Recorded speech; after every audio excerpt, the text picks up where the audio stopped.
Welcome to the podcast, Black Token, for this Monday, March 27, 2026.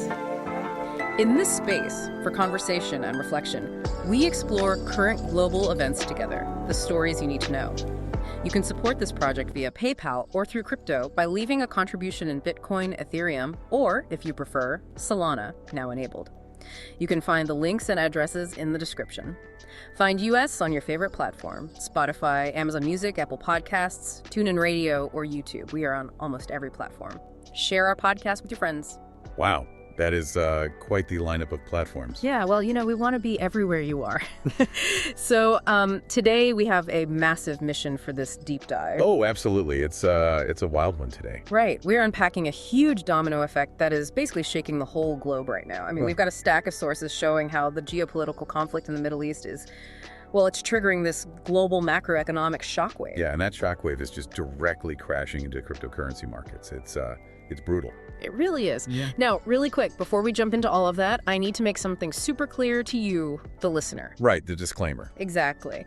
Our sources today contain some really sensitive political actions, stuff from world leaders like the United States administration, the Middle East, the Chilean government. Yeah, heavily charged stuff.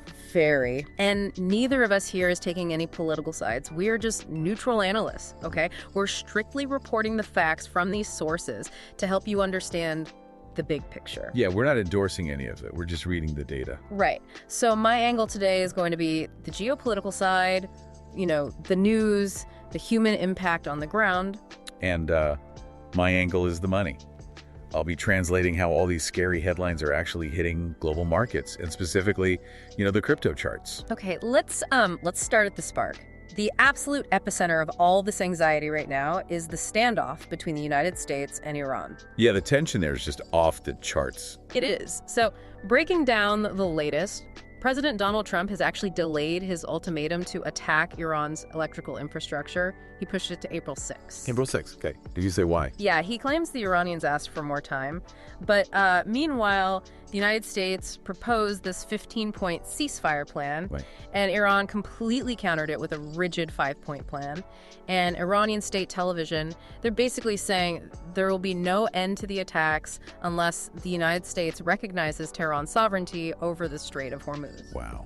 And they want war reparations too, right? Exactly, Right. war reparations. There's this one quote from an Iranian official in the sources. He says, "At this moment, we have no intention of negotiating." Yeah, I mean, it doesn't sound like a temporary delay. That sounds like a wall. It's a total stalemate, and the physical conflict is just escalating. I mean, Israel assassinated Ali Reza Tangsiri.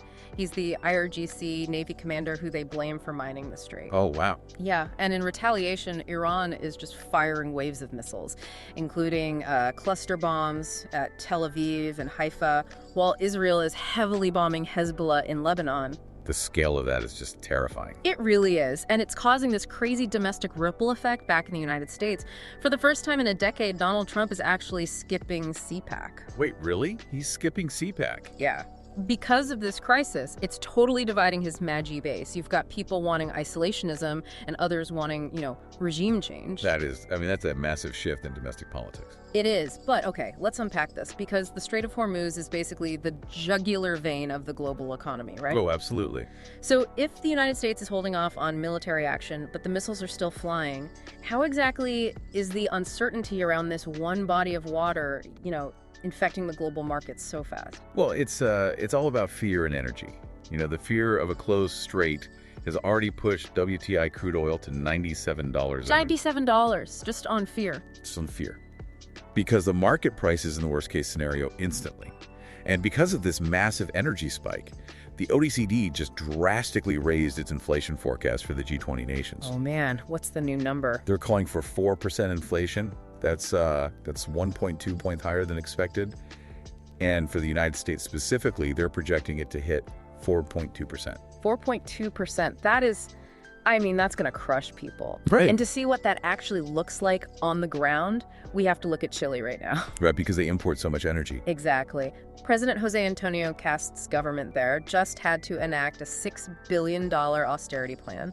They had to alter their MEPCO subsidy mechanism. So they just couldn't afford to subsidize oil at almost $100 a barrel. Right. The government buffer just broke. So overnight, the price of gasoline in Chile jumped 30%. and diesel went up 54%. 54% in one day. In one day. There were massive lines at gas stations in Santiago. I mean, people were panicking. The sources quote this local driver, Nelson Munoz, and he says he has no choice but to raise his transport rates because his pension just isn't enough anymore. Yeah, and that's exactly how inflation spreads.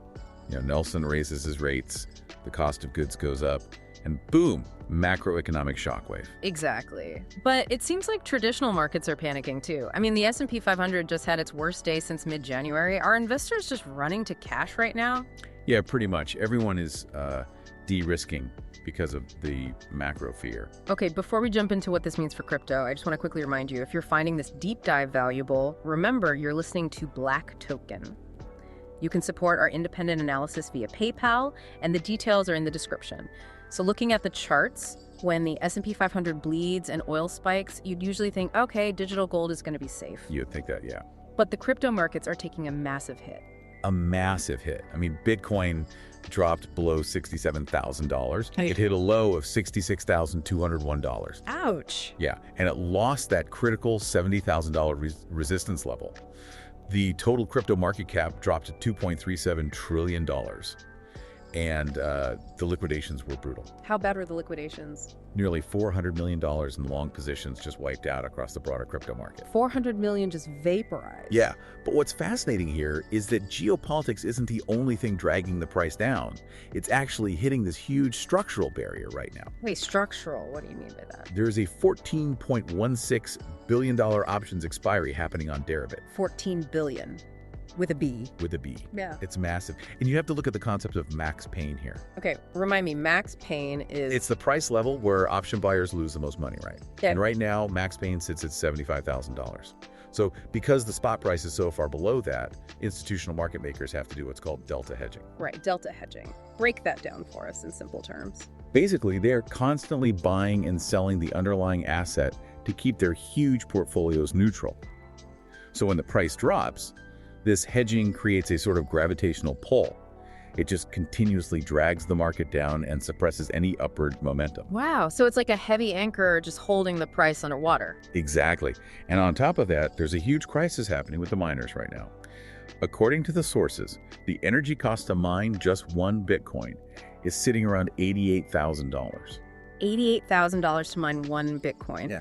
Wait, so if the price is hovering around 66K and it costs 88K to mine one, they are operating at an immediate huge loss. A massive loss.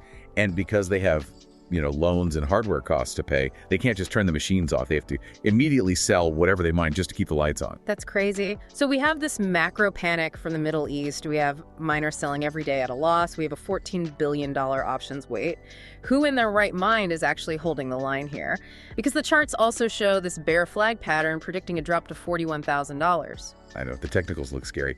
But if you look under the hood, the reality is totally different. Different how? Well, while the retail paper hands are panicking, the long-term holders, these are wallets that hold for over 155 days, they're actually accelerating their buying. Wait, really? They're buying into this panic? Big time. In just the last 30 days, they've accumulated 155,450 Bitcoin. 155,000. That is an insane amount of capital just quietly scooping up the dip. It is. And it gets crazier because there's a massive exodus of Bitcoin leaving the exchanges right now. I mean, Bitfinex saw $1.6 billion withdrawn in a single day on March 16th. 1.6 billion taken off the exchange in one day. Yeah, and then OKX lost 678 million, Kraken lost 728 million, Binance saw 400 million leave. So they're just draining the exchanges dry. Exactly. It's creating a classic supply shock. They're completely removing the immediate selling pressure from the open market. That's fascinating. And it's not just anonymous whales either. I noticed in the sources there are these other massive capital moves happening right in the middle of all this chaos. Oh yeah, institutional stuff. Right. Like, the royal government of Bhutan quietly transferred over 519 Bitcoin, which is worth about $37.75 million, and Polymarket secured $600 million from ICE. Yeah, the Intercontinental Exchange. Exactly. And Tether just hired KPMG to do a full reserve audit. I mean, Wait. None of these major players seem to be panicking about the United States and Iran at all. No, not at all. If you synthesize the whole picture, it makes sense. Traditional markets are reacting to the immediate fear of this geopolitical conflict. But Institutional and long-term crypto investors, they're basically using this geopolitical dip to just quietly drain the available supply of Bitcoin. So it's basically a wealth transfer from the panicked retail traders to the long-term whales. That's exactly what it is. Man, what a deep dive today. So just to summarize this entire crazy journey for you all, we trace the dominoes from literal missiles flying in the Middle East over to the standoff at the Strait of Hormuz. Which then caused the oil spike. Right, the oil spike that made the OECD warn about 4% inflation, which directly broke the subsidy mechanism in Chile, forcing everyday people into austerity. And then that panic bled right into the traditional markets. Exactly. And finally, into the Bitcoin market, where retail traders are getting liquidated, miners are capitulating, but the whales are just silently accumulating everything. It's just incredible to watch it all play out in real time. It really is. Well, thank you for joining us on Black Token. If this deep dive helped you connect the dots today, please consider supporting the project via PayPal or crypto. All the links are right there in the description. Yeah, and I just want to leave you all with a final sort of lingering question to ponder on your own. Oh, go for it. We're seeing energy prices spike due to geopolitical conflict. At the exact same time, the energy cost to mine a single Bitcoin has hit $88,000. So if the Strait of Hormuz truly closes and global energy markets fracture permanently, will the next era of digital assets be defined not by who has the most capital, but by who controls the raw electricity to secure the network? Wow, that is a heavy thought. Who controls the raw electricity? Well, that's all the time we have.